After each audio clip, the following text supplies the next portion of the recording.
Opung! Emang bisa?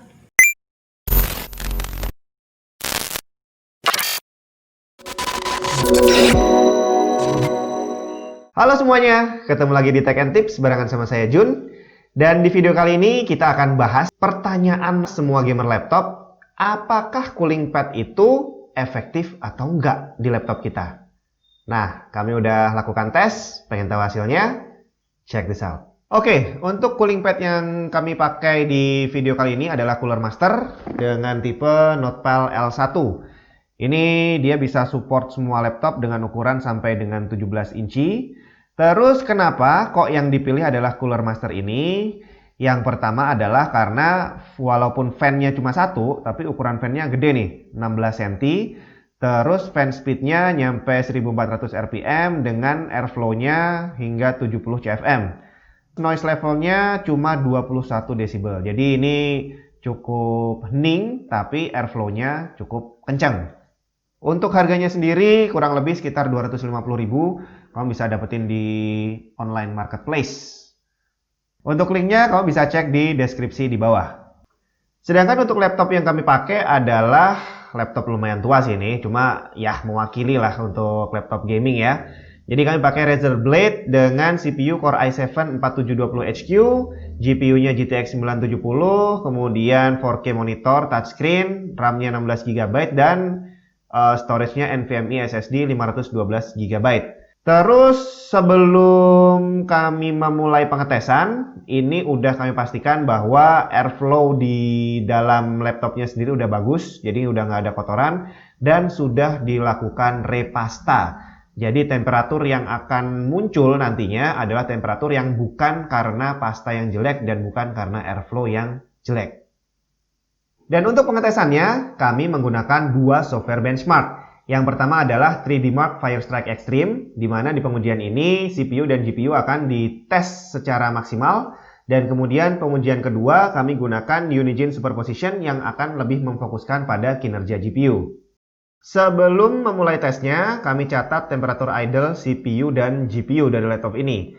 Temperatur CPU tanpa cooling pad adalah 50 derajat Celcius, kemudian GPU adalah 43 derajat Celcius. Dan setelah dipasang cooling pad, ternyata emang agak turun sih ya. CPU-nya turun jadi 47 dan GPU turun jadi 40 derajat Celcius. Jadi di sini kita bisa lihat bahwa dalam kondisi idle, ternyata menggunakan cooling pad ya ngaruh dikit lah, turun 3 derajat untuk CPU dan GPU. Gimana dengan kondisi temperatur saat kita jalankan tesnya? Langsung kita jalankan 3D Mark Firestrike Extreme dan ini adalah hasilnya. Tanpa cooling pad, CPU ternyata menyentuh angka 98 derajat Celcius. Kemudian GPU hanya di kisaran 80 derajat Celcius dengan 3D Mark skornya adalah 3308 poin. Dan setelah dipasang cooling pad, ternyata temperatur CPU masih 98 derajat Celcius, jadi nggak turun sama sekali. Tapi untuk GPU ternyata turun 1 derajat, jadi 79 derajat Celcius. Ya hampir nggak ngaruh juga kali ya. Nah, yang menarik adalah 3D Mark skornya yang ternyata naik dari 3308 poin menjadi 3327 poin. Nah, ini yang menarik karena ternyata walaupun temperatur CPU-nya nggak turun, GPU-nya juga nggak turun, ternyata skornya naik. Berarti artinya terjadi thermal throttling. Jadi thermal throttling ini adalah sistemnya sengaja menurunkan kecepatan dari CPU ataupun GPU yang dianggap mencapai temperatur critical. Tujuannya adalah agar temperaturnya nggak melebihi titik tadi mungkin 98 derajat Celcius tadi ya. Jadi otomatis dengan adanya cooling yang lebih baik, walaupun temperatur maksimalnya tetap sama, tapi kinerjanya bisa sedikit didongkrak, walaupun nggak terlalu signifikan. Sekarang masuk ke tes kedua dengan Unigine Superposition di setting 1080p medium.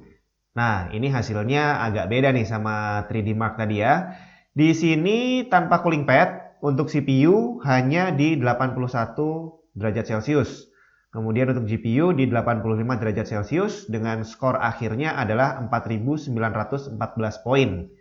Setelah dipasang cooling pad, CPU turun lumayan banyak jadi 76 derajat Celcius, kemudian GPU turun jadi 81 derajat Celcius dengan skor yang malah turun dikit jadi 4.908 poin.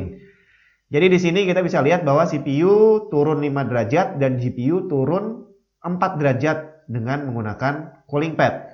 Cuma skornya jadi sedikit lebih rendah. Tapi dengan selisih skor yang segini sih bisa dibilang nggak ada perubahan juga kali ya. Oke, berdasarkan hasil tes yang barusan dilakukan, saya bisa simpulkan bahwa cooling pad nggak ngaruh banyak. Emang sih ada perbedaan temperatur ya sekitar 1-5 derajat Celcius. Tapi dengan harga yang harus dikeluarkan, worth it nggak sih menurut kamu? Kamu bisa tulis pendapat kamu di kolom komentar di bawah. Oke, waktunya tips of the day. Yang pertama, kamu harus selalu install software monitoring temperatur di laptop kamu. Kamu bisa pakai MSI Afterburner, bisa pakai HW Info, atau apapun yang bisa digunakan untuk monitor temperatur. Untuk link download ada di deskripsi di bawah.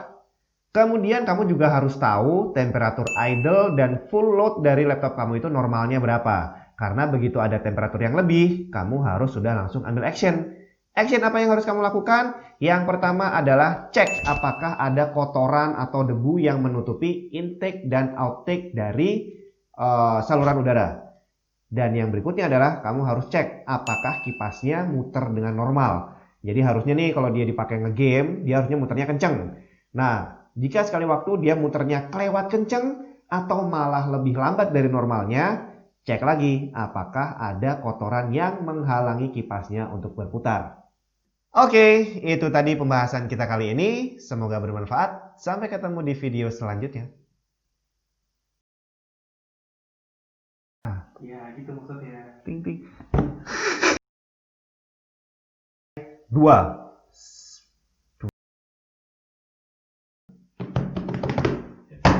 Oke.